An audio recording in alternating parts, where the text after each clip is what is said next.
Welcome to another Jabba's Palace roll call. Today's character, Attark, otherwise known as Hoover. Attark was a male Hoover who worked as a technician inside Jabba's palace. His small size allowed him to easily manipulate and even crawl inside machinery. Despite looking rather harmless, he would creep up on sleeping victims at night and use his trunk-like proboscis to suck their blood, although presumably not enough to actually kill anyone. I would normally take this opportunity to show you clips from Return of the Jedi where the character appeared, but as far as I know, he never actually appeared in the film. They did make a design maquette for the character, although I'm not entirely sure who sculpted it. As you can see, it had a bit more of a purple coloration to it, as well as reddish scales or spots on his back. And they even made a fully finished puppet, a photo of which is what I've been using to illustrate the character up until now. Some online sources claim that the original design sketches for the character called him Dogophant, in other words, dog plus elephant, but I haven't actually been able to find those sketches myself. During production, he was given the nickname Hoover, presumably because of his long nose, which resembled the hose of a vacuum cleaner. Vacuums, of course, are often called Hoovers in the UK. Based on this behind-the-scenes photo from the Creature Shop, the puppet seems to have been sculpted by Judy Elkins. He was apparently going to be controlled by puppeteer Sui Lim, sometimes credited as Swim Lee, and the character does show up on lists of creatures used in the production, but I've never been able to find any evidence of the character actually appearing in the film, and none of the Jabba's Palace performers seem to remember the puppet actually being used either. Of course, that hasn't stopped people from claiming to have spotted him in the film. Some have claimed that he is behind Bubo and next to the Jawa here in this scene, but based on the Creature Shop photo I showed you, he actually appears to be the size of a very large dog, so I don't think he could be tucked away here. I think it's just some set dressing that they're seeing here. Besides which, Gerald Holm, who played Tessic, was one of the performers who specifically said that he didn't remember seeing Attark on set, so if it were literally right next to him here, you would think he would have remembered it. One slightly more convincing theory is that this tentacle that reaches out in Jabba's dungeon to attack or hug C-3PO is actually the nose of Attark, and honestly it does seem to be about the right color and size, although it has some spikes on it that we don't really see on the puppet, so I'm not really sure what to think. It seems most likely to me that they just made this puppet and in the end decided not to use it. Maybe they thought it would be lost in the dim and crowded Jabba's Palace scenes. It's my understanding that the puppet actually still exists in the Lucasfilm archives, and in fact that's what you see here in this picture, posted by Pablo Hidalgo on Twitter a while back. According to him, the puppet now has this kind of blondish wig or fur attached to its head and back, and nobody really seems to know why. It may have been used for some other purpose at some point, maybe to stand in for some other character like a baby mammoth, who knows? But it is one of the more intriguing mysteries about this character. As you might imagine, a character that didn't actually appear in the film doesn't have a lot of merchandise made for it, but it did make an appearance in this. This is the Return of the Jedi Monster Activity Book, made in 1983 by Happy House. It has a lot of activities that kids could do, and this is where Hoover actually gets his chance to shine, because he has a whole page dedicated just to him. It says, "Who goes there?" And if we read the text here, it says, "One of the creatures in Jabba's palace is Hoover. With a pencil, fill in all the areas of the drawing that contain the letters of its name. You will then see a shadow picture of the creature."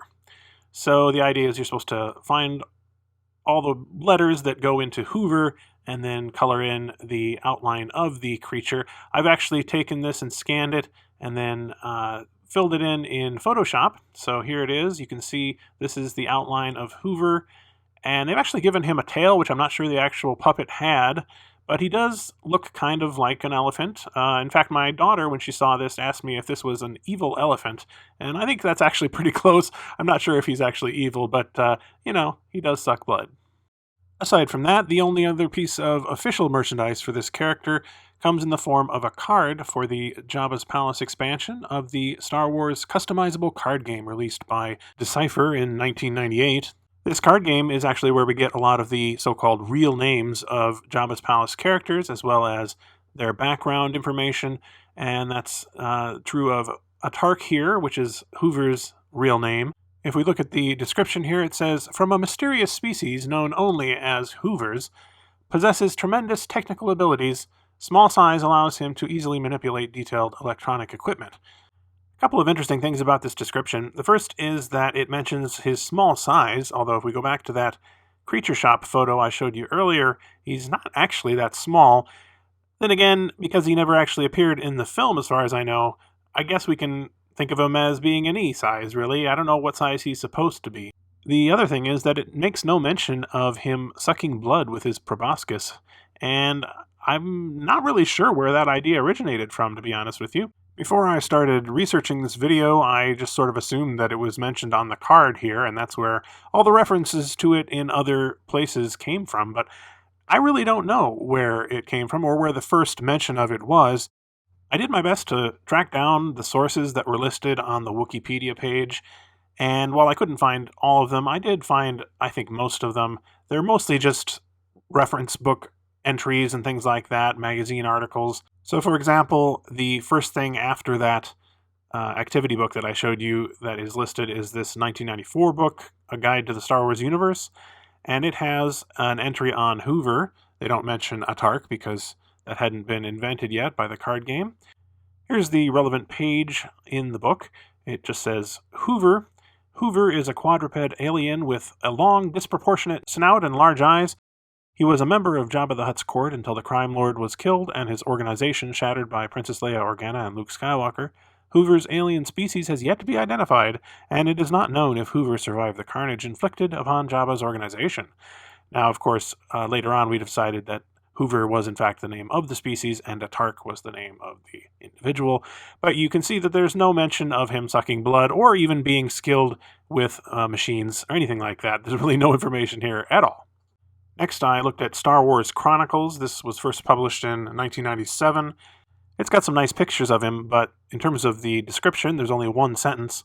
This is a quadruped alien with an unusually long snout and large eyes, species unknown. So it's essentially just repeating what was in the previous book, it seems to me. Following that, we had the card game coming out in 1998, and that's when we first heard the name Attark for the character. But the first mention I could find of his blood-sucking tendencies came in the Star Wars Visual Dictionary by Dorling Kindersley. This is also from 1998, and the relevant page is here. You can see it says, Jabba's pet Hoover below looks harmless, but creeps up on sleeping victims to suck their blood at night, using its nose trunk to slither through clothing or around blankets. A couple of interesting things about this. First is that they refer to him as Jabba's pet, which I hadn't seen elsewhere. Also, they don't use the name Attark, which comes from the card game, or mention anything about his supposed ability to fix machines and so forth, but they do talk about him sucking blood with his trunk. I could be wrong, but it feels like the details from the card game and this dictionary entry were both created sort of independently in 1998, and then later on were integrated into one character that had both of these characteristics, which is kind of interesting to think about. You can sort of see this in a later source. The 2008 Complete Star Wars Encyclopedia actually has entries for both Attark and Hoover. Here it says that Attark is a member of a species known as Hoovers, and although it looks harmless, it can creep up on sleeping victims to suck their blood at night and so forth. Doesn't mention anything about him being good at machinery, but if we look at the Hoover entry, it talks about a creature who was at Jabba's palace and who was highly technical and able to control machinery because of his small size. So I feel like these two entries sort of got integrated and combined in later reference books and things like that, so that we ended up with this blood-sucking technician kind of idea. And to be honest with you, I really like that. I think it's pretty hilarious how detailed this backstory has gotten for this character who did not even appear in the film. Of course, there aren't any official figures for this character, but you can get some 3D printed customs if you like. There's one from Trash Compactor Customs here on Etsy, for example. There's also one available from Moff Gideon Customs on Facebook, as well as a number of other Jabba's Palace characters, as you can see. And there's also one available on cgtrader.com that you can download the plans for and print off yourself if you have a printer, and that's what I did. The designer, Planeta Clay, actually approached me and offered to give me his models for free, so I decided to go ahead and print off his Attark model here. This one I have increased in size from the default size that he has modeled it at. I was originally thinking this was going to be a 6-inch Black Series version, although honestly I think it's probably about the right size for a 3 3/4-inch version, looking at the behind-the-scenes photos that I showed you. I did print one off at the default size, that's what this is, and I decided to go ahead and add the blonde wig from the Lucasfilm archives. So this is a sort of special edition version. I just used some green putty to add that to his back there. And yeah, I just did a quick and dirty paint job on these, but I think you can get the main idea anyway. I haven't decided at this point where I'll be displaying these or even what scale that I'll be putting them with, but I'll definitely be adding him to one of my displays. Well, I hope you enjoyed this look at a very obscure character from Jabba's palace. It took a lot longer to research this than I would have expected, but it was actually pretty fun to try and figure all of this out. If you know anything more about his backstory or how, all these details came to be, I'd certainly be interested to know, so let me know in the comments. Otherwise, thanks very much for watching. Like all my videos, this one was brought to you with the help of my Patreon supporters, including these Palace VIPs, Angelica Brady and Jesper Murtu. I really appreciate your support, everyone. And if you'd like to help support the channel yourself, you can visit the link in the video description to see how you can do it for as little as $1 a month.